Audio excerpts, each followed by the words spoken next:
You are now cooking for some of the top performing fighters in the world. I'd be in a private jet with Brantley. I'm like, why am I here? I had a $100,000 offer to go to Dubai and live over there for a year, and I turned it down. When did you first start working with Tyson? A couple times where I was just driving down the road like, this isn't gonna happen. First week with Tyson, I was like so scared. Why'd you make that change? I lost 100 pounds with zero exercise. The main reason was I was showing my kids how to fail. In walks Gordon Ramsay into the locker room. I get emotional, but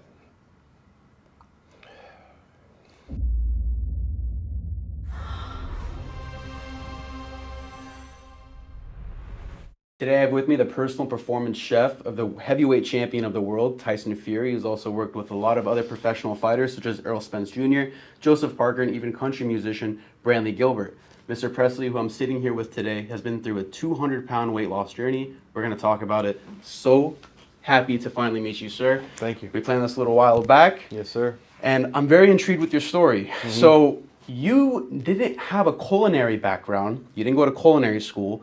Yet some way, somehow, you are now cooking for some of the top performing athletes, fighters in the world. Tell me how you got into cooking, why, and where it's leading you. Well, I've always liked to eat. And when I was 407 pounds, I was eating the wrong things and too much of that. So when I decided to finally do a weight loss journey, I knew I needed the food to be good. So I would take my favorite recipes and take all the crap out of them. And then all of a sudden I was like, I'm not missing anything. And this food is really good. Even my kids were eating it. So then I just kind of kept going with that, and I lost 100 pounds with zero exercise. So I learned the power of food. And after that, I auditioned for the show MasterChef, and I was Arizona's finalist for that show. Okay. And all the chefs were like, hey bro, I don't know what you're doing with your life, but food, it has to be something with food.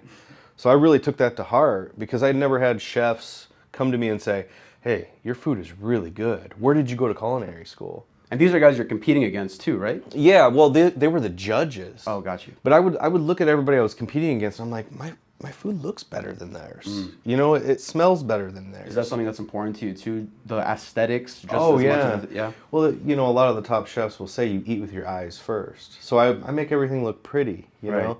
And that's one thing Tyson said. He's like, man, your food looks so good. I'm Right. like, well, yeah, if it looks good, it's going to most likely be good. Well, you know what the majority of people, at least the young people, say nowadays is that the camera eats first. Everyone takes a picture of their food, posts it, Always. let everyone know how good of the food, that the quality it is that they're eating. So sometimes even looks are better than the taste in most cases. Yeah, for Yeah. sure. So how old were you when you decided I need to lose weight, make a change? What age were you? What stage of your life were you in? Why'd you make that change? So I was probably about 28, 29 years old, and I was just like, I'm so overweight. I used to be an athlete. Now I can't even walk upstairs. The main reason was I was showing my kids how to fail. You know what I'm saying? They saw daddy, this big guy, failing. I couldn't take them to the park and play with them. That really burned me up inside.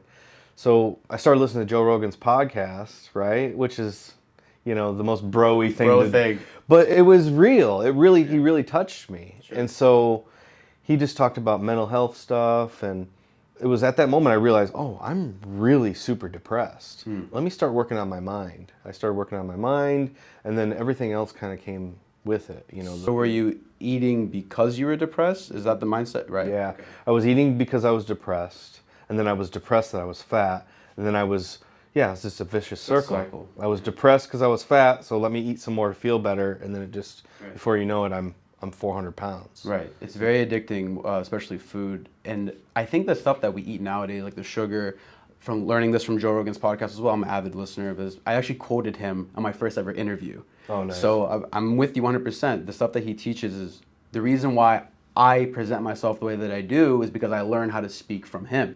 So he does have that influence with a lot of people. Yeah.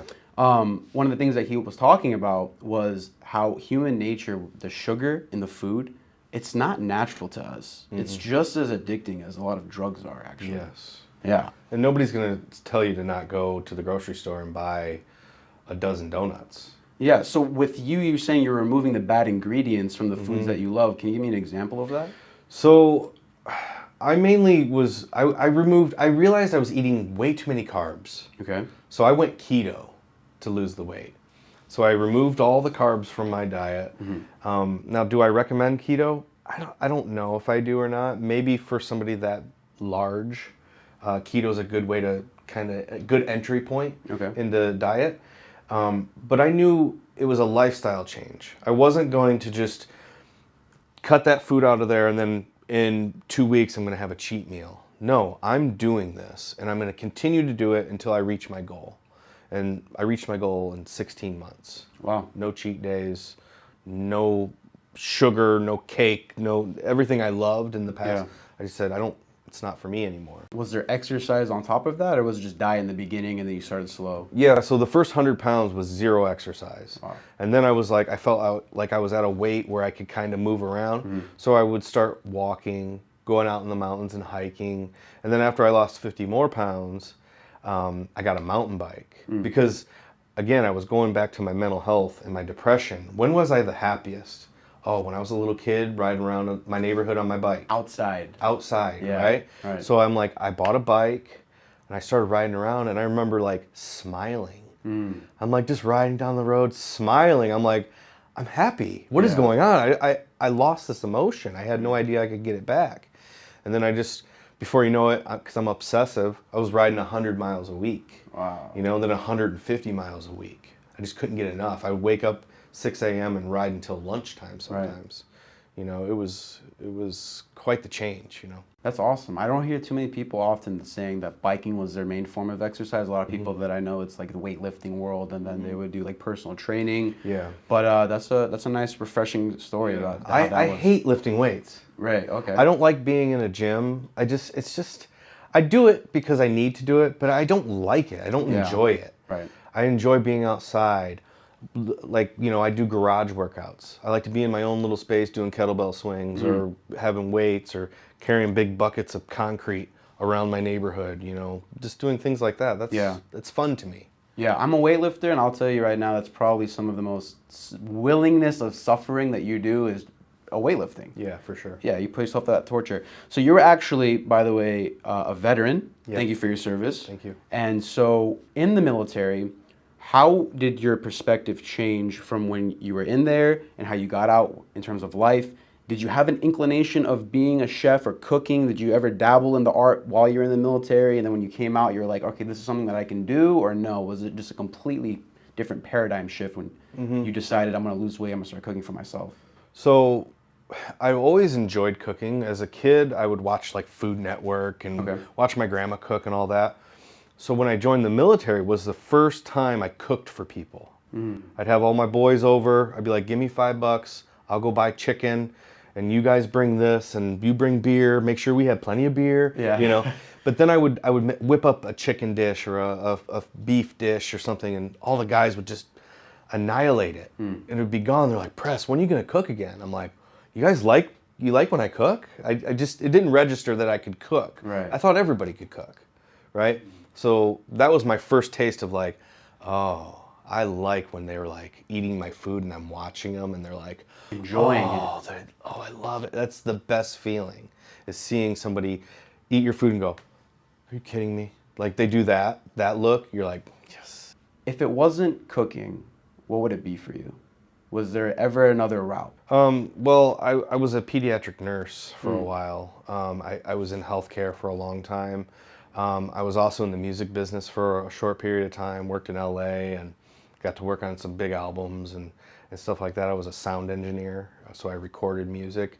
But I never fully felt that love that I feel when I cook a meal now. Like, I work 7 days a week when I'm in fight camp. I don't get breaks. I don't get weekends off. And I wake up every morning thinking, hell yeah, I get to do this. So the thing that really intrigues me about you, man, is that back when I was a kid, my parents owned a restaurant, okay?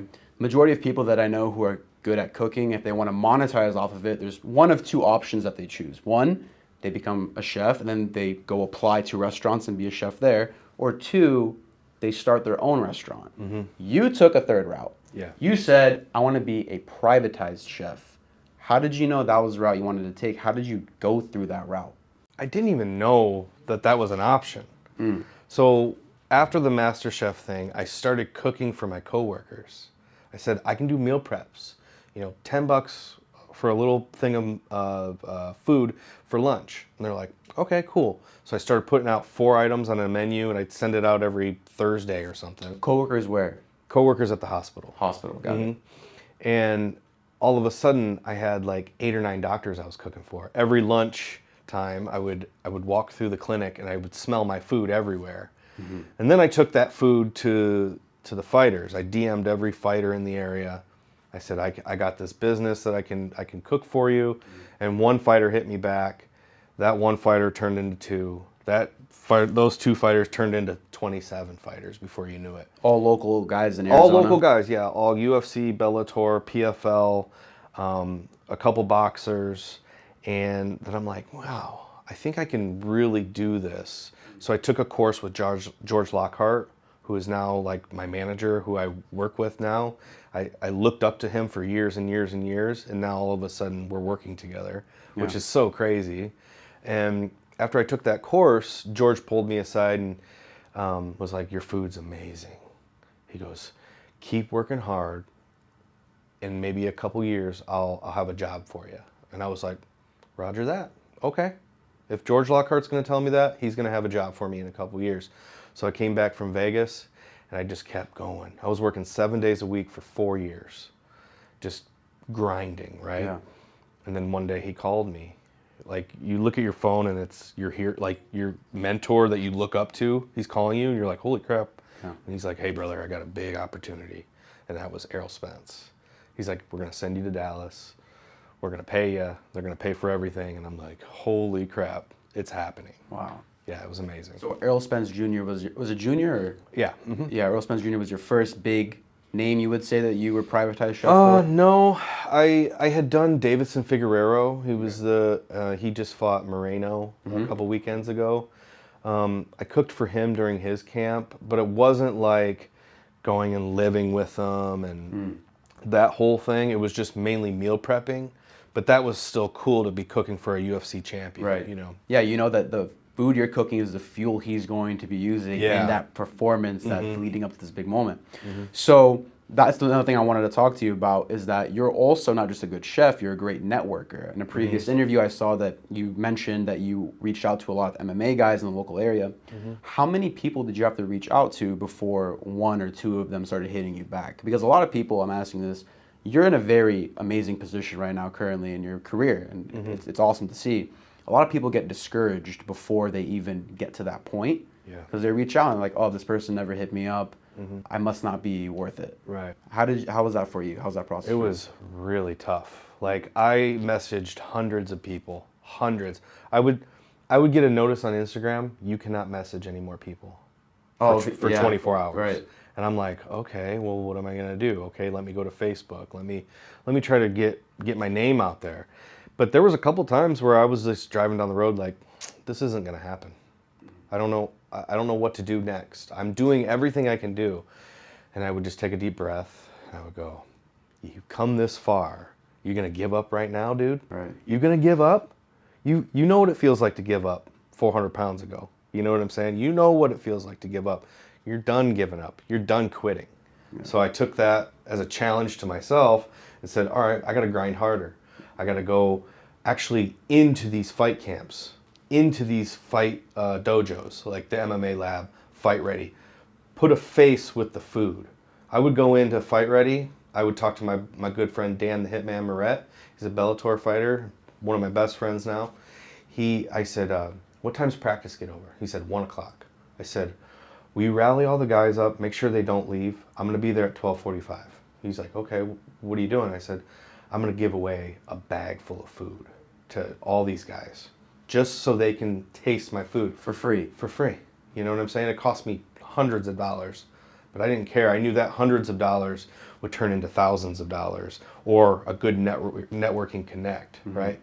So I walked in, opened the cooler up, started handing, hey, I'm Pressley. Nice to meet you. Oh man, great fight last week. I saw you. You did great. You know, because I'm a big fan of fighting. Sure. So I knew all these guys, and I'm giving them their food. Boom, boom, boom. That's what got me the Davidson Figueroa camp.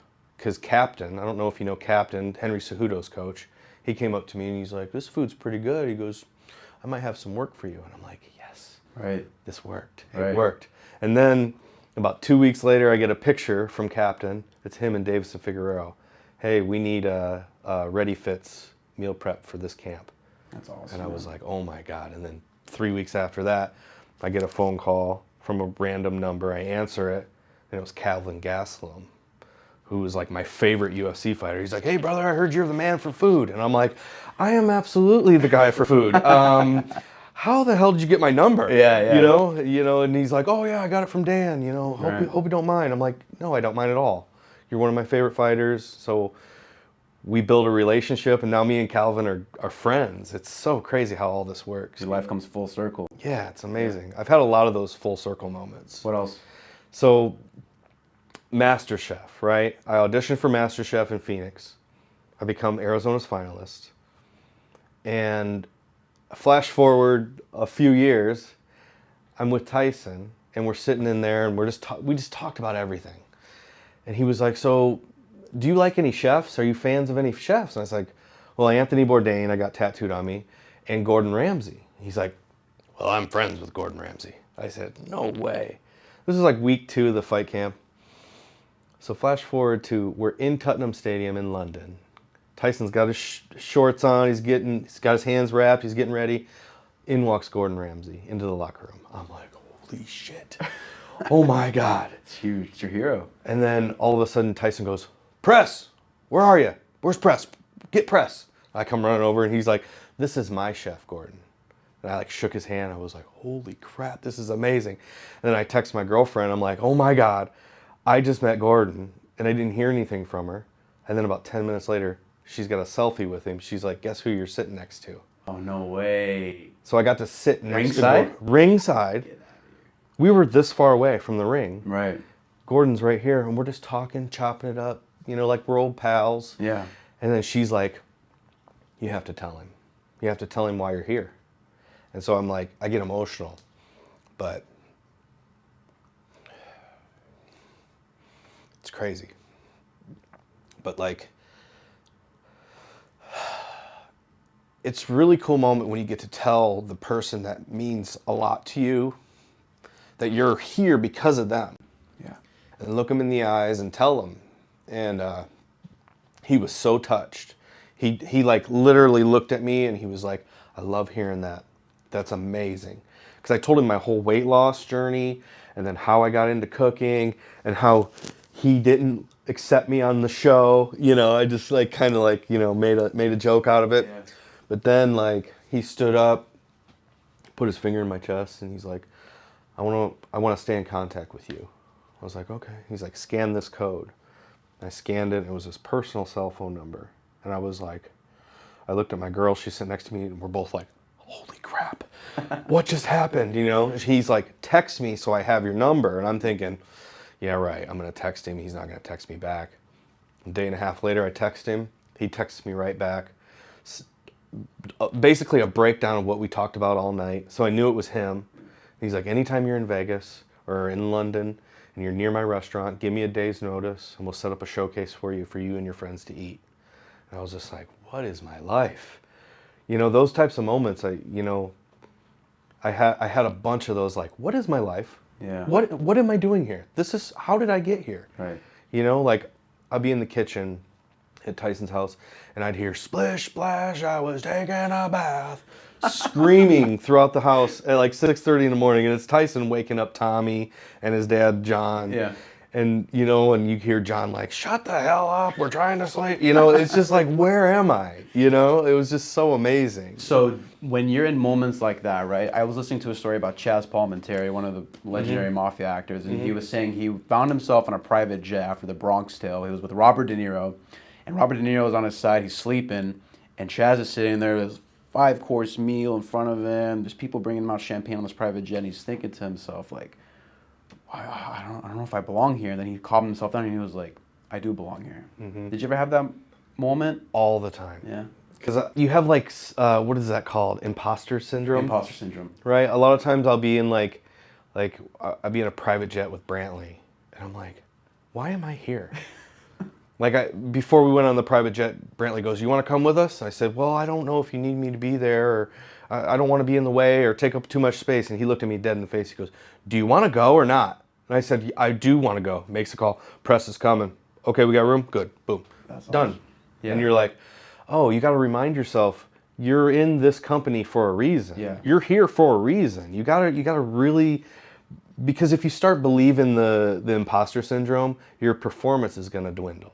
Right. So if you know that you're supposed to be there, you'll hold yourself at that standard, and you won't allow yourself to dip below that standard. Yeah. You know, so I kept going, like, am I allowed to swear on this? Yeah, absolutely. Okay. So my mantra is, I'm a bad motherfucker. I don't like not like tough. I just inside I go, I'm a bad motherfucker. Yeah. Nobody can touch me. And when I tell that to myself, I kind of get pumped back up. I'm like, all right, yeah, I'm supposed to be here. What am I doing? These doubts are not real. Get out of here.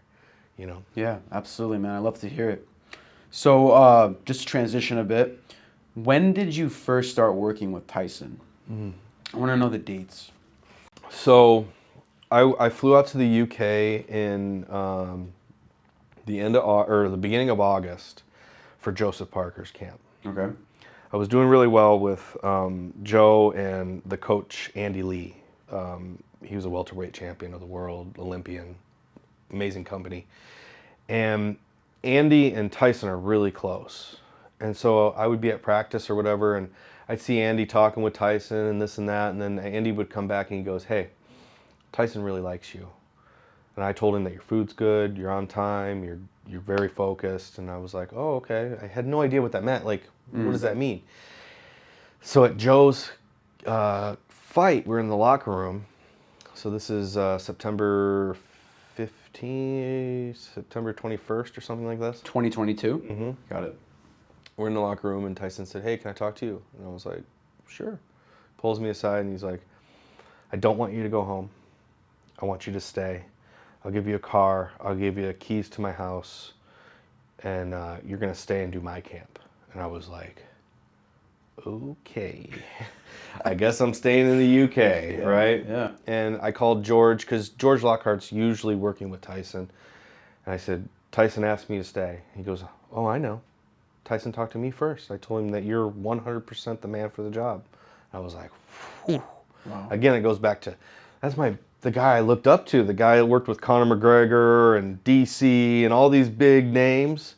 Now he's looking at me like I can handle the best fighter, arguably, ever. Right. And work with him and you know, be a face for the company as well, you know? Yeah, absolutely, man. And so that leads me perfectly to my next question. A lot of times when a fighter is brand new, they have to eat whatever they can. There's, you know, those stories where it's rice and chicken, plain. They just have to get the protein in, low carbs. Yeah. When they start making money, they start being able to afford personal chefs and better nutrition. The problem with meal prepping a lot of the times, I told you before, I'm in the weightlifting sphere, so I hear this a lot from the guys where if you let food sit too long, it starts losing its nutritional value. So that forces you to move in and live with the athlete because they need their food fresh as possible with the most nutrition, and they need it done right. They want a hot meal. Right. You're moving in with these players. Can you tell me how that is for you? Because now you don't have your own personal cooking area of your own. You're using their equipment. You're using their kitchen, essentially. Yeah. So are you living with them 24/7 year round? How does that work? And then also, how do you adapt to different environments? Because you don't have your own cooking station, like in your own home, where you know where everything is. You're constantly moving into different environments, cooking for all these other guys. Is adapting to new environments a challenge for you? How does that work? So I'll answer the first question. I move in with these guys for fight camps. It's usually 6 to 12 weeks, depending on where they're at in their career. And then basically when I move into their house, they're just like, this kitchen's yours, so you do whatever you need to do. Like, for instance, in Tyson's kitchen, it was a digital cooktop, and I didn't even know how to turn the damn thing on. So I spent a good hour trying to, like, just figure out how things worked. Yeah. And the spice, there was no spices or anything like that, so I, you know, just make a list and do what you got to do. Because when I'm with Brantley on tour, I have an air fryer about this big on a tour bus to cook, right? So you're kicking on a bus the majority of the time with him. Got it. Yeah, unless we got craft service, at these big venues, yeah, I'm on the bus cooking whatever he needs. And you're able to adapt pretty quickly? Do you ever get frustrated? How does that work? No, I mean, what's frustration going to do? He needs his meal. So, I read a book, it's called It Takes What It Takes. Yeah. It takes what it takes. Most people that fail, they're just like, I don't have all the tools I need. They don't know how to adapt. Where it's like, just adapt, get it done, and you're done. Don't even think about it as a hardship, Do you ever feel uncomfortable living in these other people's houses and you're constantly moving back and forth? Or are you more comfortable being in that nomad position? Yeah, I'm a nomad. I really enjoy it. I remember when I flew to the UK for Joe, I was on the plane and I had like a mini panic attack. Like, I'm moving to the UK. I don't know this guy. I'm going to be living in Tyson Fury's house. Like, what am I doing? Like, I was going through I was so scared. Right. So scared. And I collected myself. The plane landed. I get my bags, and then I see a guy standing with my name. I have a personal driver. Yeah. And I'm like, oh, okay. All right. That's a good feeling. I can do this. Right. I can do this. Sir, do you need coffee? Yeah, I do need coffee. I felt like, yeah, I do need a coffee. Right. It just felt like, okay, I'm here. I'm supposed to be here, and it's going to be great. Yeah. And then when I pulled up to the house, Joe, all 6'4" Samoan guy, scary looking, he's like, hey, brother, it's great to meet you. And immediately we're like brothers. Right. And so it didn't feel weird at all. The first week with Tyson, however, I was like so scared because I'm like, I need this meal to be perfect. Tyson's very picky. He likes what he likes. He hates what he doesn't like. Right. So I'm like, I don't want to screw this up. I want to make sure he gets the correct fuel. I don't want to have to remake a meal. You know what I'm saying? So in order to know that, does he give you a list of everything, or are you researching yourself, figuring out what he likes and doesn't like, to making sure that you don't make something that he's not going to eat? Yeah, I don't talk to Tyson about that stuff. So I called George. I said, what does he eat? When does he eat? What's his schedule? What doesn't he like? This and that and this and that. George is like, you got to force him to eat salmon twice a week. He does not like fish, but he needs those omega-6s. I was like, all right. So the first day I made salmon, he's like, we're having salmon today? And I'm like, oh, shit. I'm like, yes, sir. But I paired it with a Parmesan pasta. It's going to be really good. He's like, ooh, okay. He ate it, and he pushed it back after he finished it all, and he said, that's the best salmon I've ever had in my life. He goes, let's eat that more often. So by the end of the camp, we're eating it 4 or 5 days a week. There you go. Salmon, So I was like, oh, that's a win. Yeah. But he doesn't eat vegetables, so you have to like really chop the vegetables up and hide them from him, It sounds like you're his mom. That's what I tell Joe. Whenever Joe's on FaceTime with his wife, I'm like, hi, wife. She's like, hi, fight camp wife. There you Because go. like at press conferences, I'm holding their bags. I'm like giving them water in between interviews. I'm like, I want to be an asset to these guys, not just food wise. Like, it got to the point in Tyson's camp, I was in his corner for sparring. I was putting the grease on him.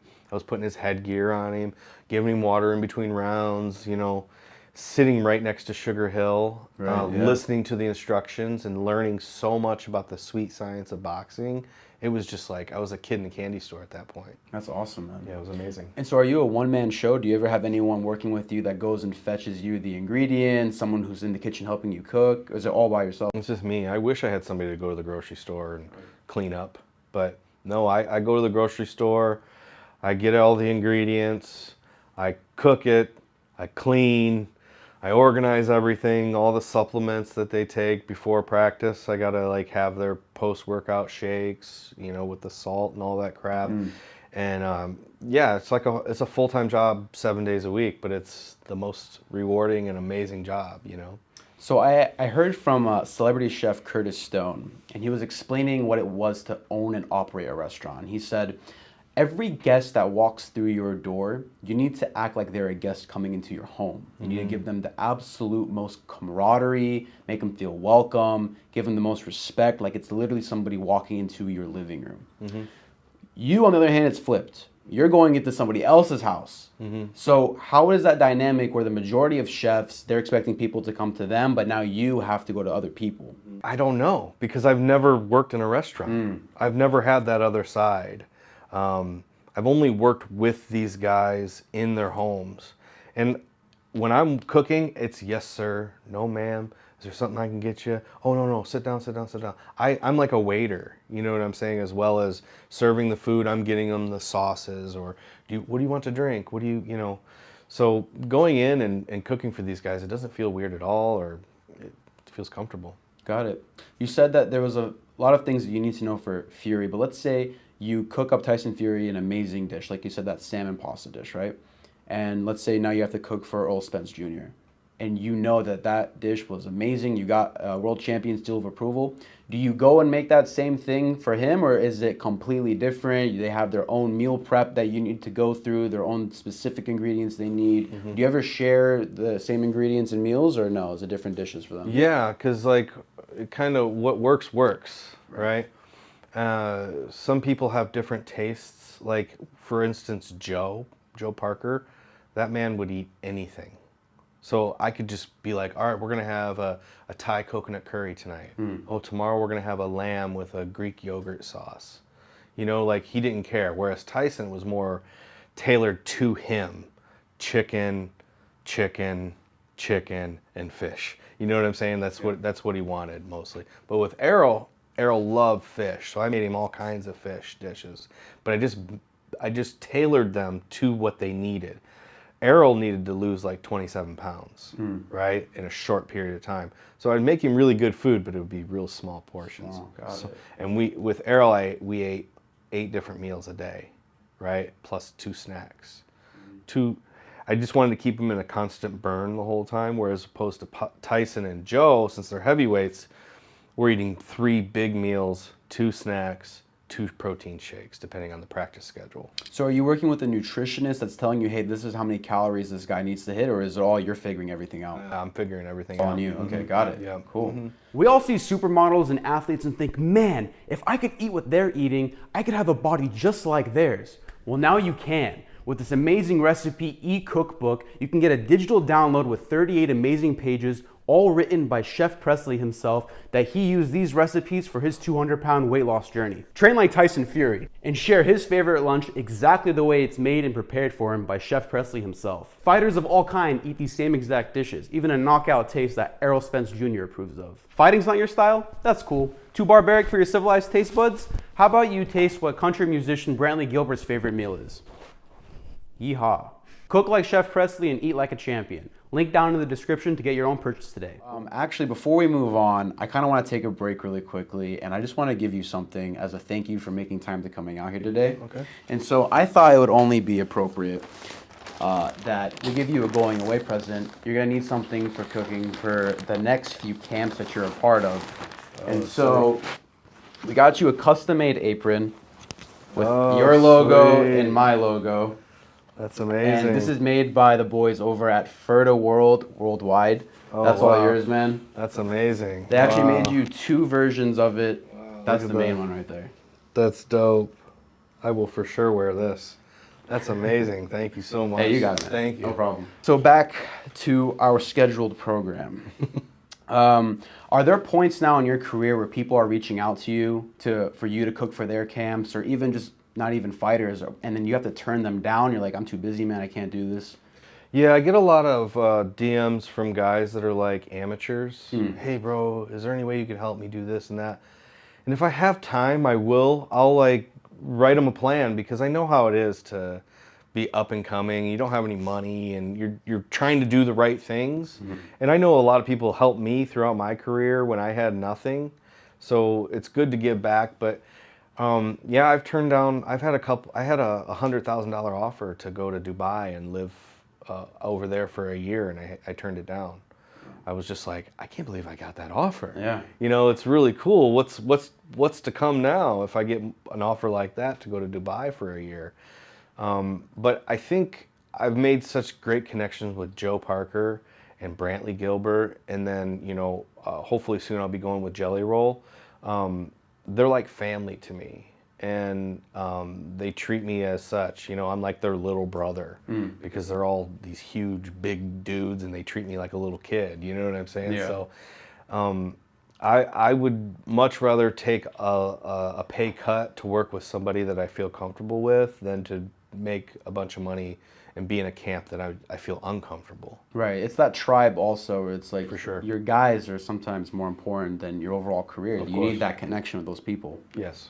Yeah. So speaking of being with your tribe, when it's all said and done, or if you guys are doing a cheat meal, whatever, and I'm sure they take you out to very nice restaurants in whatever region you're in. You guys they can get into basically wherever they want. Some in the cases, are you paying attention to when they go out and order food from restaurants? Are you pulling the waiter to the side? Hey, what's in this meal? What's in that meal? Hey, don't order this. Order this. Do you ever do that? Are you ever making sure, keeping an eye out? It's few and far between that when we're in camp that we go out to eat.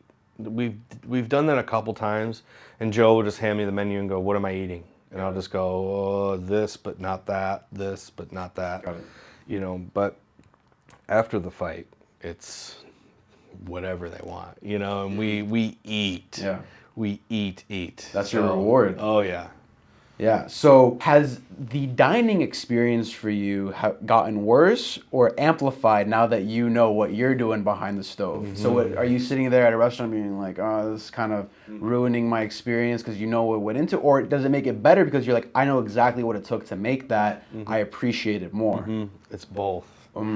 Because, I mean, I don't want to talk crap about the UK, but I did not have a lot of good food in the UK. I'd have to go to London or Manchester to have a decent meal, but the service is a lot different than here. How so? We went to Ocean 44 the other night, and In Scottsdale. in Scottsdale, the best. and like we couldn't believe I mean, they would have carried me to the restroom if I asked them to. Yep. You know what I'm saying? It's just that extra mile of care and service, and then on top of that, the food's just perfectly, you know, cooked and plated, and the way it's given to you and served to you, it's just amazing. So it's a little bit of both, but it's whatever. It's just food. Okay, cool. So a few more questions and we can wrap this up, man. So what's one of the best stories you have, crazy story experience that you have on the road or while you were traveling with these guys? Like with Tyson, there's like a cool story, like a full circle moment with Tyson. He was sitting in the kitchen and I was getting lunch ready, and he was like, "Look at this. Rick Ross has DM'd me." He's like, "How amazing is that?" And I'm like, "It's pretty amazing." He goes, "You know, when I was nobody, I was running up and down this bay listening to Rick Ross. And now Rick Ross is DMing me." He's like, "You ever had a moment like that?" I was like, "I'm living it, Tyson." I'm looking at him. "I'm living it, Tyson." He's like, "What do you mean?" I said, "I watched you on the Joe Rogan podcast, and I saw if the heavyweight champion of the world can struggle with depression and be open and honest about it and then be able to overcome it, then I can. It's okay for me to be sad, you know, but I need to take the right steps to correct myself and get better mentally, and then allow myself to have good things happen to me." And I'm like, "You did that for me." And he just sat back and he's like, "Wow." And then I served lunch to Tommy and John, and Tyson told that story to Tommy and John, and Tommy was like, "That's amazing, Press. That's amazing." I'm like, "Yeah." Tyson also said, one day he goes, "Pressley, who's the most famous person you know?" I said, "You, Tyson." 5.6 billion followers. Yeah. I go, "You, Tyson." He goes, oh yeah. But who's the next famous person?" I said, "I don't know. I don't know famous people like you do, bro."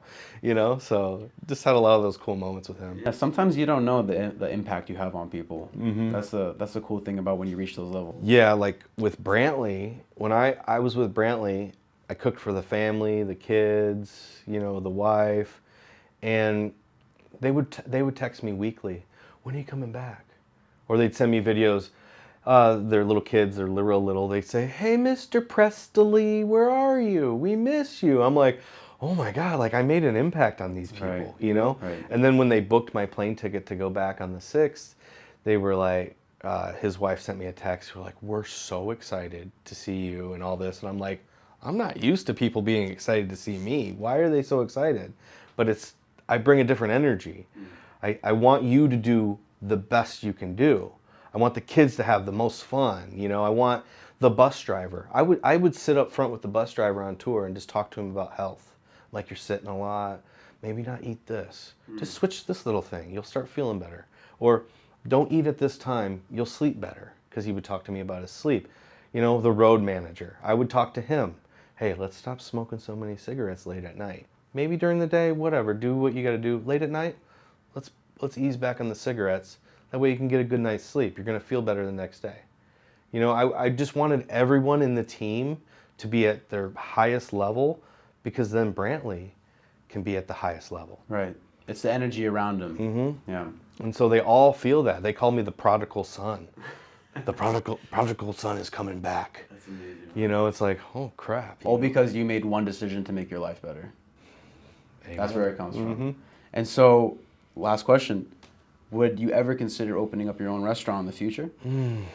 I don't know, man. Because when you open your own restaurant, you're married to that restaurant. You have to be there 15 hours a day.